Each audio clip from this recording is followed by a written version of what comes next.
अखंड ज्योति, दिसंबर 1941।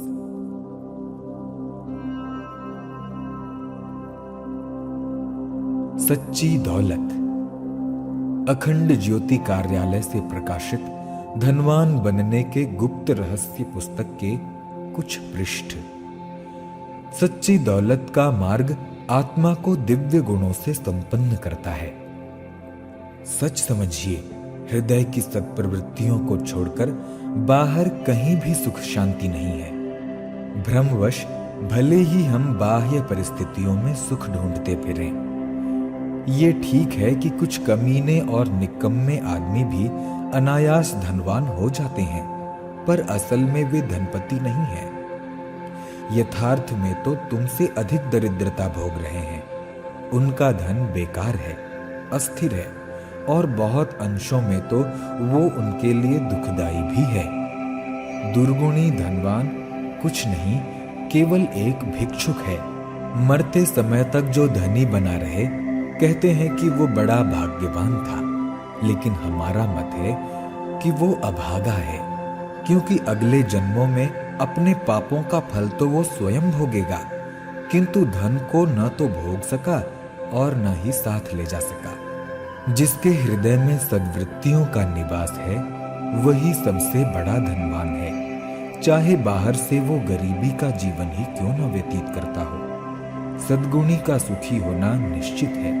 समृद्धि उसके स्वागत के लिए दरवाजा खोले हुए खड़ी है।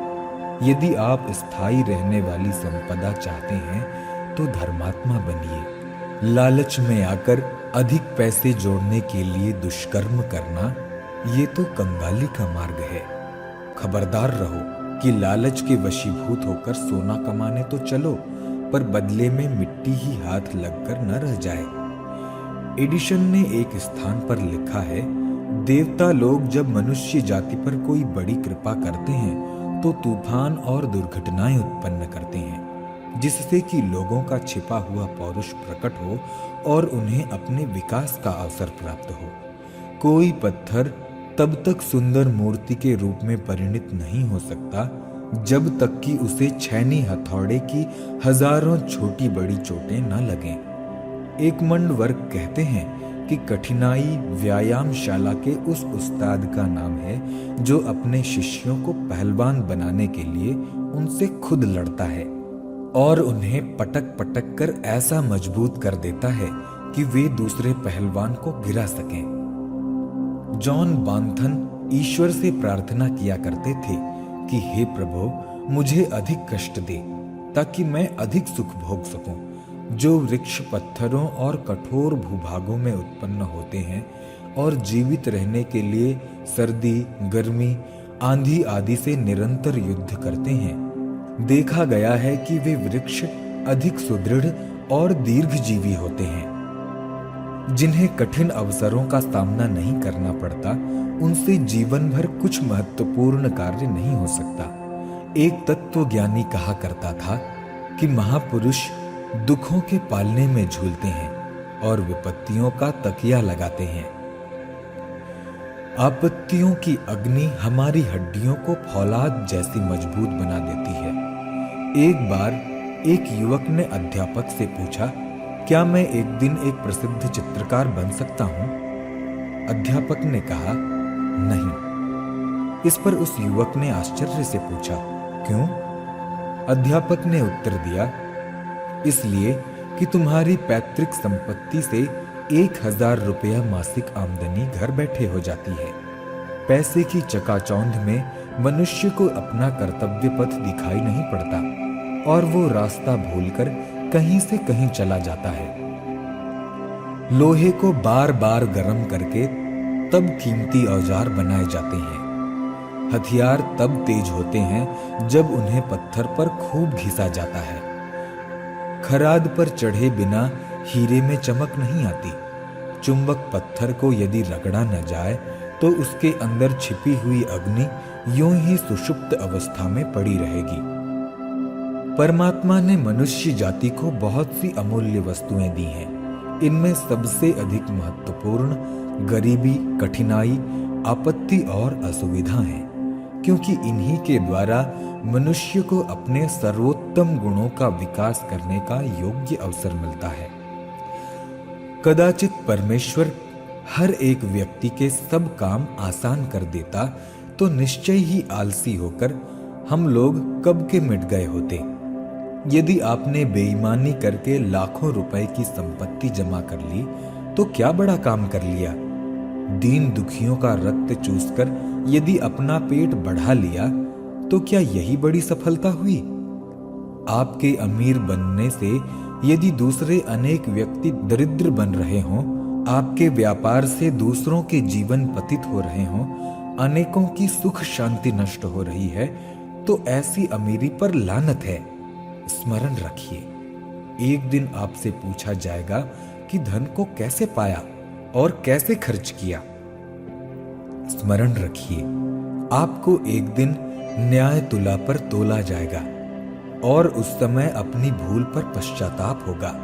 तब देखोगे कि आप उसके विपरीत निकले, जैसा कि होना चाहिए था। आप आश्चर्य करेंगे कि क्या बिना पैसा के भी कोई धनवान हो सकता है। लेकिन सत्य समझिए, इस संसार में ऐसे अनेक मनुष्य हैं जिनकी जेब में एक पैसा नहीं है या जिनकी जेब ही नहीं है, फिर भी वे धनवान हैं और इतने बड़े धनवान कि उनकी समता दूसरा कोई नहीं कर सकता। जिसका शरीर स्वस्थ है, हृदय उदार है और मन पवित्र है, यथार्थ में वही धनवान है। स्वस्थ शरीर चांदी से कीमती है, उदार हृदय सोने से मूल्यवान है और पवित्र मन कीमती रत्नों से भी अधिक है। लॉर्ड कॉलिंगवुड कहते थे, दूसरों को धन के ऊपर मरने दो, मैं तो बिना पैसे का अमीर हूं, क्योंकि मैं जो कमाता हूं नेकी से कमाता हूं। सिसरो ने कहा, मेरे पास थोड़े से ईमानदारी के साथ कमाए हुए पैसे हैं, परंतु वे मुझे करोड़पतियों से अधिक आनंद देते हैं। दधीची, वशिष्ठ, व्यास, वाल्मीकि, तुलसीदास, सूरदास, रामदास, कबीर आदि बिना पैसे के अमीर थे।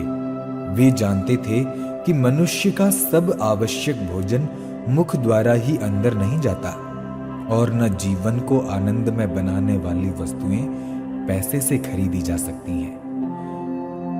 ईश्वर ने जीवन रूपी पुस्तक के प्रत्येक पृष्ठ पर अमूल्य रहस्यों को अंकित कर रखा है। यदि हम चाहें तो उनको पहचान कर जीवन को प्रभावपूर्ण बना सकते हैं। एक विशाल हृदय और उच्च आत्मा वाला मनुष्य झोपड़ी में भी रत्नों की जगमगाहट पैदा करेगा। जो सदाचारी है और परोपकार में प्रवृत्त है, वो इस लोक में भी धनी है और परलोक में भी, भले ही उसके पास द्रव्य का अभाव हो। यदि आप विनयशील, प्रेमी, निस्वार्थ और पवित्र हैं, तो विश्वास कीजिए कि आप अनंत धन के स्वामी हैं। जिसके पास पैसा नहीं वो गरीब कहा जाएगा, परंतु जिसके पास केवल पैसा है वो उससे भी अधिक कंगाल है। क्या आप सद्बुद्धि और सद्गुणों को धन नहीं मानते? अष्टावक्र 8 जगह से टेढ़े थे और गरीब थे, पर जब जनक की सभा में जाकर अपने गुणों का परिचय दिया तो राजा उनका शिष्य हो गया। द्रोणाचार्य धृतराष्ट्र के राज दरबार में पहुंचे तो उनके शरीर पर कपड़े भी न थे, पर उनके गुणों ने उन्हें राजकुमारों के गुरु का सम्मानपूर्ण पद दिलाया। महात्मा डियोजनीज के पास जाकर दिग्विजयी सिकंदर ने निवेदन किया, महात्मा, आपके लिए क्या वस्तु उपस्थित करूं? उन्होंने उत्तर दिया, मेरी धूप मत रोको और एक तरफ खड़े हो जाओ। वो चीज मुझसे मत छीनो जो तुम मुझे नहीं दे सकते। इस पर सिकंदर ने कहा, यदि मैं सिकंदर न होता तो डियोजनीज ही होना पसंद करता। गुरु गोविंद सिंह, वीर हकीकत राय, छत्रपति शिवाजी, राणा प्रताप आदि ने धन के लिए अपना जीवन उत्सर्ग नहीं किया था। माननीय गोखले से एक बार एक संपन्न व्यक्ति ने पूछा, आप इतने राजनीतिज्ञ होते हुए भी गरीबी का जीवन क्यों व्यतीत करते हैं? उन्होंने उत्तर दिया, मेरे लिए यही बहुत है। पैसा जोड़ने के लिए जीवन जैसी महत्वपूर्ण वस्तु का अधिक भाग नष्ट करने में मुझे कुछ भी बुद्धिमत्ता प्रतीत नहीं होती। फ्रैंकलिन से एक बार उनका एक धनी मित्र ये पूछने गया कि मैं अपना धन कहाँ रखूं। उन्होंने उत्तर दिया कि तुम अपनी थैलियों को अपने सिर के अंदर उलट लो तो कोई भी उसे चुरा न सकेगा। तत्वज्ञों का कहना है कि हे ऐश्वर्य की इच्छा करने वालों, अपने तुच्छ स्वार्थों को सड़े और फटे पुराने कुर्ते की तरह उतारकर फेंक दो। प्रेम और पवित्रता के नवीन परिधान धारण कर लो। रोना, झीकना, घबराना और निराश होना छोड़ो। विपुल संपदा आपके अंदर भरी हुई है। धनवान बनना चाहते हो तो उसकी कुंजी बाहर नहीं, भीतर तलाश करो। धन और कुछ नहीं, सद्गुणों का छोटा सा प्रदर्शन मात्र है। लालच, क्रोध, घृणा, द्वेष, छल और इंद्रिय लिप्सा को छोड़ दो। प्रेम, पवित्रता, सज्जनता, दयालुता, धैर्य और प्रसन्नता से अपने मन को भर लो। बस फिर दरिद्रता तुम्हारे द्वार से पलायन कर जाएगी। निर्बलता और दीनता के दर्शन भी न होंगे। भीतर से एक ऐसी अगम्य और सर्वविजयी शक्ति का आविर्भाव होगा जिसका विशाल वैभव दूर दूर तक प्रकाशित होगा।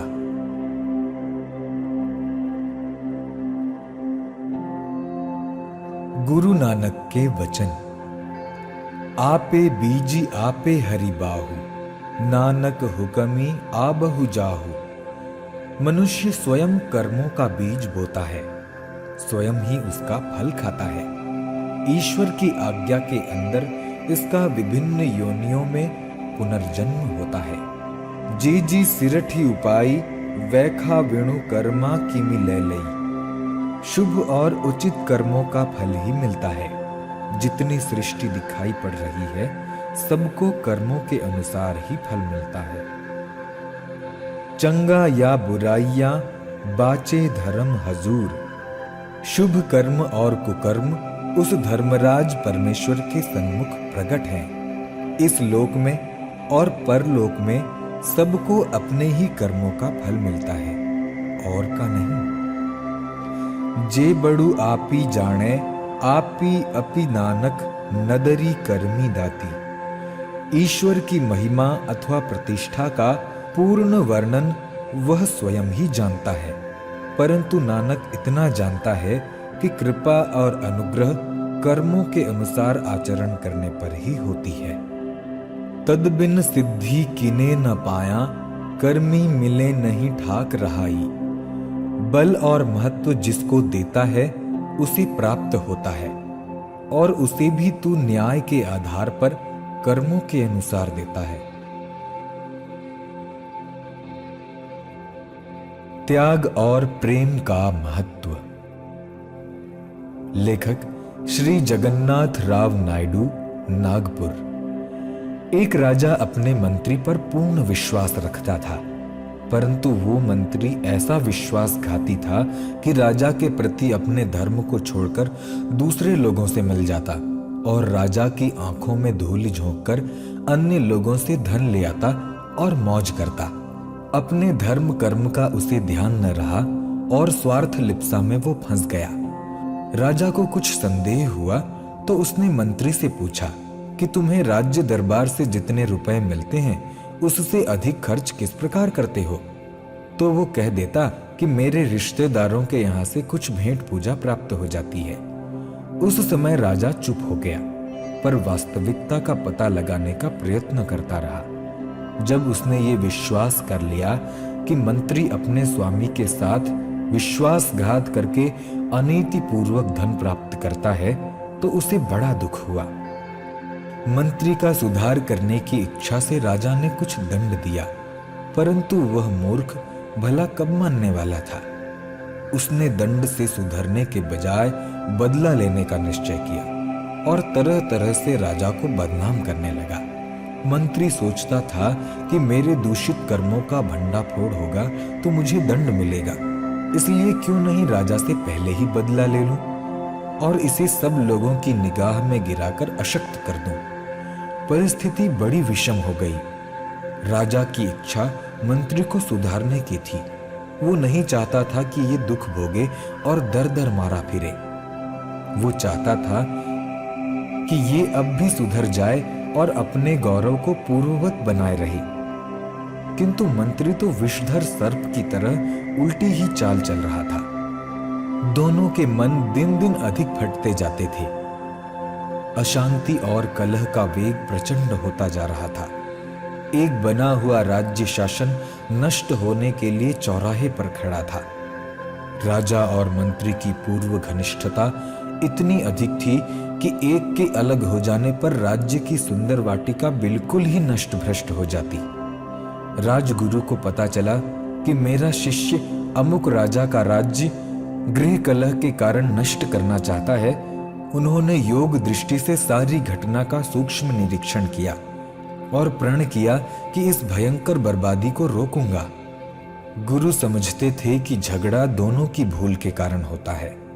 यदि एक पक्ष को भी सुधार दिया जाए तो कलह उसी दिन समाप्त हो सकता है। एक हाथ से ताली कहीं भी बजती नहीं देखी गई। गुरुजी राजा के पास पहुंचे।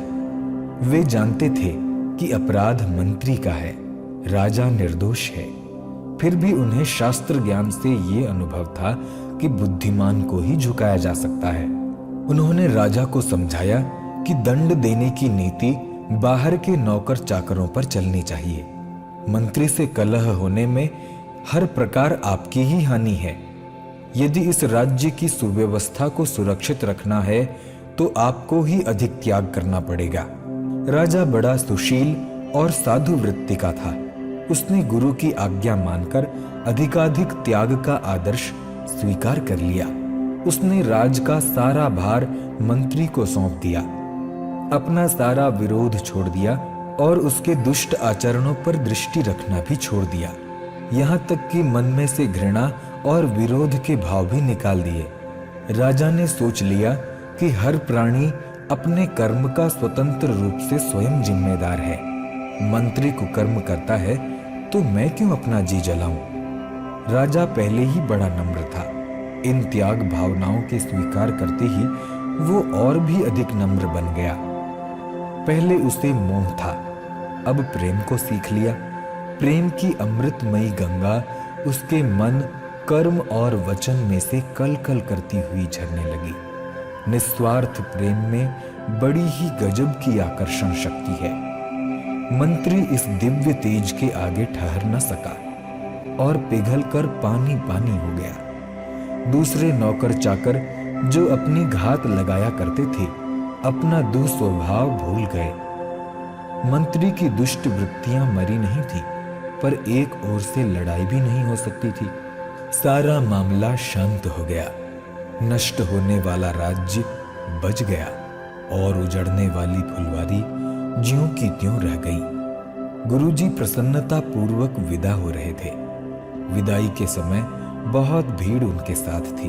लोगों ने पूछा, महाराज, ऐसे ही कलह जब हमारे घरों में हो तो हमें क्या करना चाहिए?